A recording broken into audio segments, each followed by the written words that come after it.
এটা বিশ্বাস করে তার কাছে যাবেন না, তাহলে কি হয়? তাদের ভজন নষ্ট হয়, গুরু কৃপা হয় না। সবসময় গুরুর কাছে যাবেন। এখন কৃষ্ণ ডাকছে, গুরু ডাকছে, কোথায় যাবেন? শাস্ত্রে বলছে কৃষ্ণের কাছে যাওয়া যাবে না। কৃষ্ণ বলে তোমাকে আমি চিনি না, তোমার কাছে যাব না, আমি গুরুদেবের কাছে যাব। গুরুদেব যদি বলে এই কৃষ্ণের কাছে তুমি যাও, গুরু আজ্ঞা পালন করবো, তোমার কাছে চলে আসবো। মানে গুরু যদি বলে কৃষ্ণ তুমি বিশ্বাস করি, যদি তুমি মানে গুরুদেব না বলেন তাহলে তুমি যে কৃষ্ণ ওটা আমি বিশ্বাসই করি না।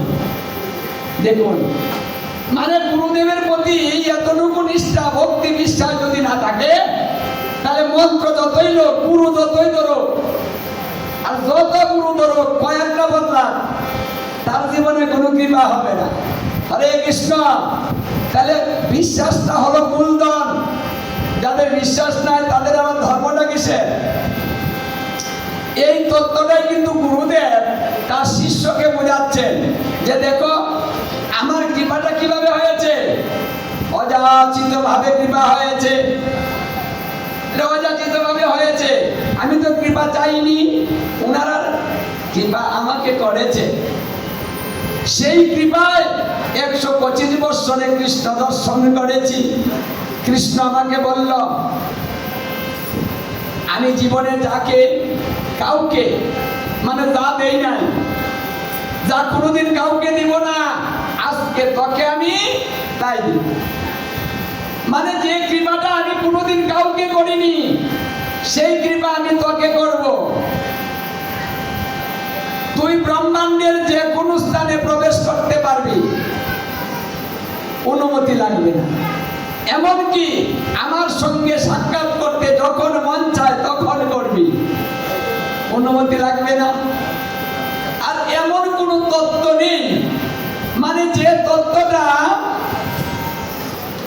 শেষ করে দেব, এমন কোনো তত্ত্ব নেই যে তত্ত্বটা তুমি জানবে না। তাহলে কেমন কৃপাটা করলেন? যে তত্ত্বটা কেউ জানে না, এই তত্ত্ব নারদ জানবে। তাই নারদ সব জায়গায় প্রবেশ করে সমস্ত তত্ত্ব অবগত হবে এবং সারা দেশে সারা বিশ্বে যেখানে মন চায় সেখানে গিয়ে সব কথা বলতে পারবে। সেই কৃপা তিনি আমাকে করে দিলেন।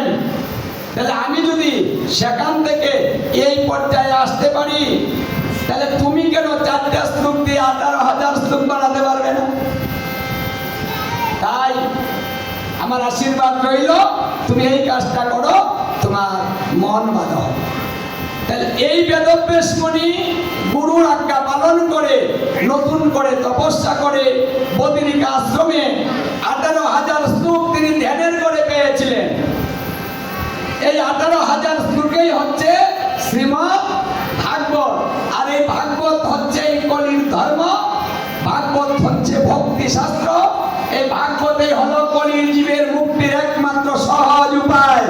শ্রবণং মঙ্গলম, যা শ্রবণ করিলে জীবে মঙ্গল হয়ে যায়। তাহলে সেই বেদব্যাস মুনির আজকে আবির্ভাব তিথি, তিনি গুরু কৃপা লাভ করেছেন এইভাবে। তাই আজকে যারা এই গুরু পূর্ণিমা নিষ্ঠা সহকারে পালন করেছেন, তারাও গুরু কৃপা লাভ করবেন এবং অচিরে সেই গুরু কৃপার প্রকাশও পাবেন। কৃপা যে হয়েছে সেটাও বুঝতে পারবেন। তাই আশা করি এই দিন প্রতি বৎসরে আসবে। প্রতি বৎসর এই দিনে এমনভাবে সবাই মিলে আপনারা এই গুরু পূর্ণিমা উদযাপন করবেন, তাতে বিশ্বের সকল গুরুদেব প্রসন্ন হবে। কারণ এক গুরুদেব না, কিন্তু সকল গুরুদেবই আজকের এই দিনে প্রসন্ন হয়ে থাকেন।